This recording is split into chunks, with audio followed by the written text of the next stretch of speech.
Hello दोस्तों, मैं अंकुर त्यागी। हमारे YouTube चैनल त्यागी क्लासेज में आपका स्वागत है। आज यहाँ पर हम आपको चक्रवृद्धि ब्याज से संबंधित ये 3 क्वेश्चन सोल्व कराएंगे।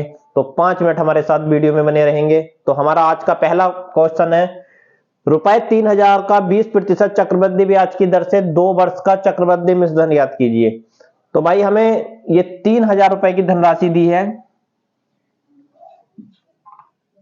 3000 रुपए की धनराशि है और दर 20% है। चक्रवृद्धि ब्याज की वार्षिक दर कितनी है? 20%। तो इस क्वेश्चन को हम ट्रिक से कराएंगे, क्योंकि कंपटीशन एग्जाम में बहुत कम समय मिलता है। फार्मूले की सहायता से हम बेसिक फार्मूला जो है उससे नहीं कराएंगे। तो इसमें क्या करते हैं, 2 वर्ष का चक्रवृद्धि मिश्रधन ज्ञात करना है। तो भाई मिश्रधन ज्ञात करने के लिए पहले चक्रवृद्धि ब्याज निकालेंगे, उसे मूलधन में जोड़ देंगे तो हमारा मिश्रधन प्राप्त हो जाएगा। तो इसमें 2 वर्ष का निकालना है, तो इसमें 2 एरो लगा लेंगे। सबसे पहले 2 एरो हम लगा लेते हैं। तो 20% चक्रवृद्धि ब्याज की दर है, दर दे रखी है भाई, दर R बराबर 20%। तो इसकी फ्रैक्शन वैल्यू क्या होगी? फ्रैक्शन वैल्यू कैसे निकालते हैं? 20% की फ्रैक्शन वैल्यू 20/100, 20/100, 20 पंजे 100, तो 1/5 हो गई। तो भाई यहां पर पहले वर्ष का ब्याज आ जाएगा और यहां पर दूसरे एरो के नीचे दूसरे वर्ष का। तो 3000 का 1/5 निकालेंगे, या 1/5 गुणा करेंगे इसे, यहां पर भी 1/5 लिखेंगे। तो 1/5 कितना हो गया? 5 छंग 30, 600। ये दूसरे साल का भी 600। हमने बताया था चक्रवृद्धि ब्याज में ब्याज पर भी ब्याज लगता है। तो पहले साल का तो 600 आ गया। अब दूसरे साल के लिए दूसरे साल का 600, पर जो पहले साल का चक्रवृद्धि ब्याज था इस पर भी ब्याज लगेगा, इस पर भी ब्याज लगेगा। तो दर इसके लिए भी इतनी है 20%। 20% की फ्रैक्शन वैल्यू 1/5। तो भाई 1/5 गुना कर देंगे इसका भी। तो 5 का ना 5, 5 का ना 5, बचा 1, 5 120 आ गया ये। तो इन सबको हम जोड़ लेंगे, तो ये हमारा चक्रवृद्धि ब्याज आ जाएगा। तो ये भाई चक्रवृद्धि ब्याज कितना हो जाएगा? चक्रवृद्धि ब्याज 6 6 12, 1320, 1320 और 1320 में 3000 जोड़ देंगे हम। 2 3 और 1 4, तो ये 4320, 4320 हमारा मिश्रधन आ गया। क्या आ गया? ये मिश्रधन 2 वर्ष का। तो बहुत सिंपल है भाई।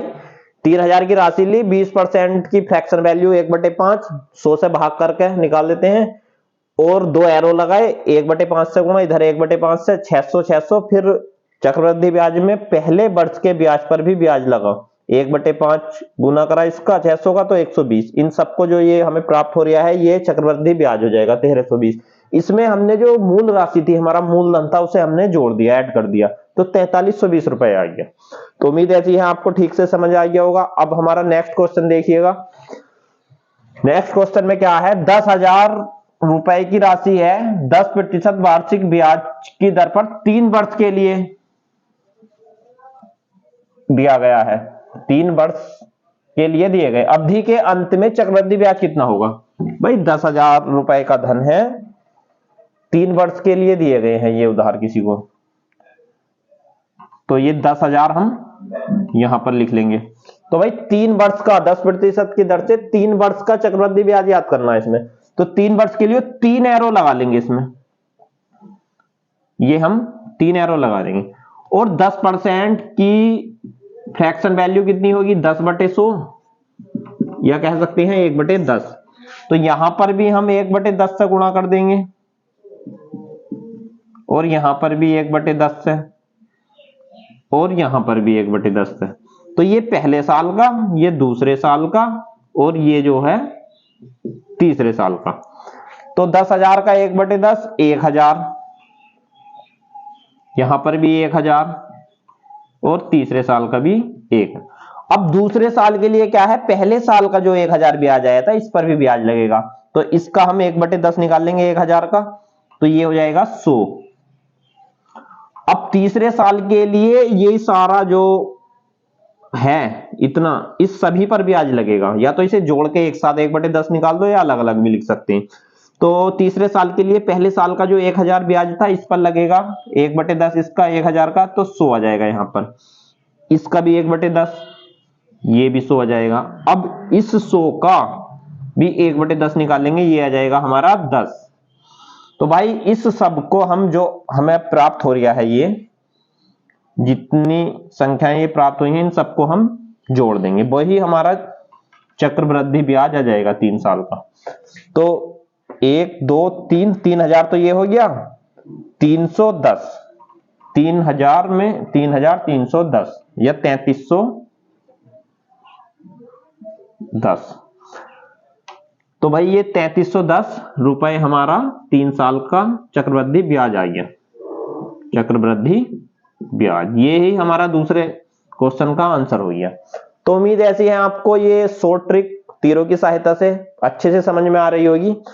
तो हमारे साथ वीडियो में बने रहेंगे, थोड़ा धैर्य रखें। कुछ को ये चीजें सामान्य लग रही होंगी, आती भी होंगी, पर हम धीरे धीरे इसका लेवल क्वेश्चनों का बढ़ाएंगे। हम बिल्कुल जीरो से, बेसिक से शुरू कर रहे हैं। हमारा मकसद ये है, जिन बच्चों पे मैथ नहीं आता है, बहुत लंबे समय से नहीं पढ़ा है, अभी वे कॉम्पिटिशन एग्जाम की तैयारी में है, तो उन्हें भी ठीक से हम समझा सकें।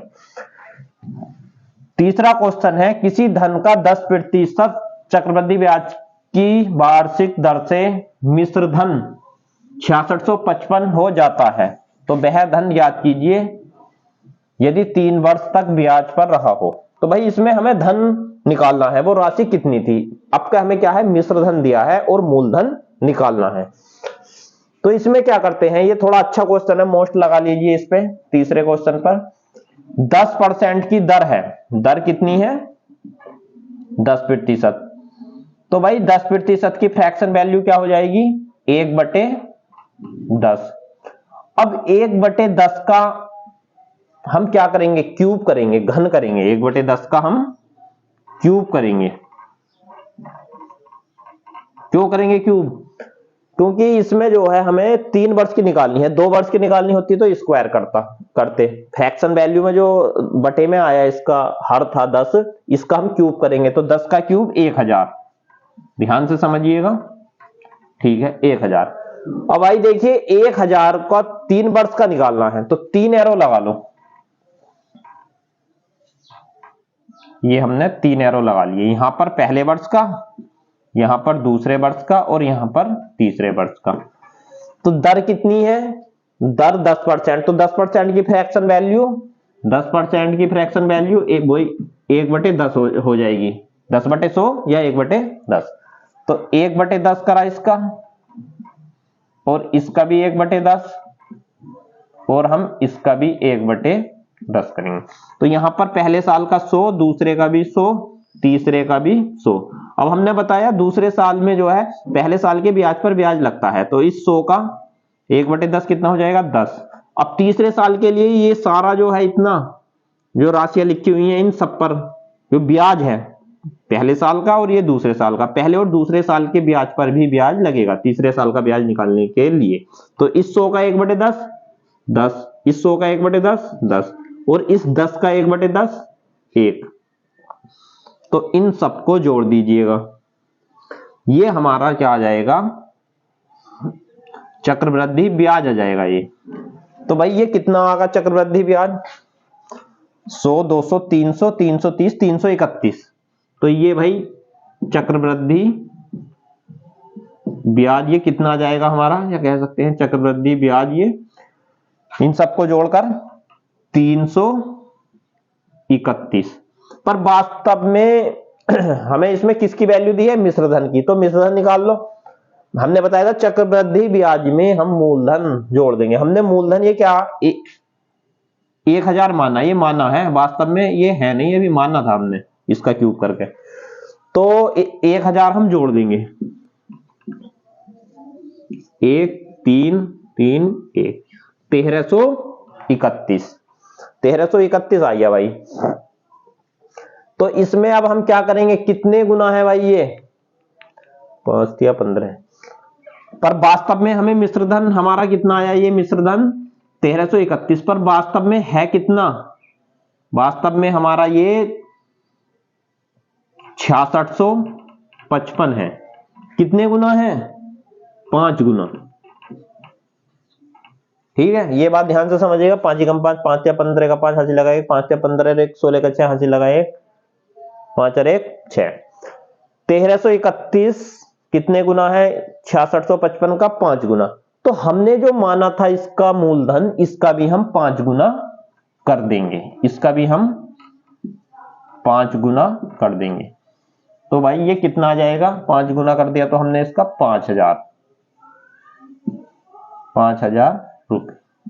तो ये हमारा मूलधन हो गया। तो मूलधन कितना आ गया? लिख सकते हैं मूलधन बराबर 5000। तो पता चल गया ये, क्योंकि मिश्रधन जो हमारा 1331 है इसका 5 दे रखा हमें 6655 है, तो इसका 5 गुना कर दिया। तो ये मूलधन भी जो माना हुआ था हमारा, इसका भी हम जो है ये हमारा माना हुआ था, इसका भी 5 गुना कर देंगे तो 5000 रुपए। तो ये अच्छा सवाल था, इसे नोट कर लेना अपनी नोटबुक में। तो उम्मीद ऐसी है आपको अच्छे से समझ में आ गया होगा। तो हमारे साथ जुड़े रहेंगे हमारे चैनल, यूट्यूब चैनल त्यागी क्लासेस में। इसी प्रकार हम अब यूपी पुलिस की वैकेंसी आने वाली है, उसके हिसाब से और भी एग्जाम है, एसएससी के एग्जाम है, तो हम और भी मैथ्स की अच्छी अच्छी वीडियो लेकर आएंगे। तो हमारे साथ बने रहेंगे हमारे चैनल त्यागी क्लासेस में। आज के लिए इतना ही, धन्यवाद।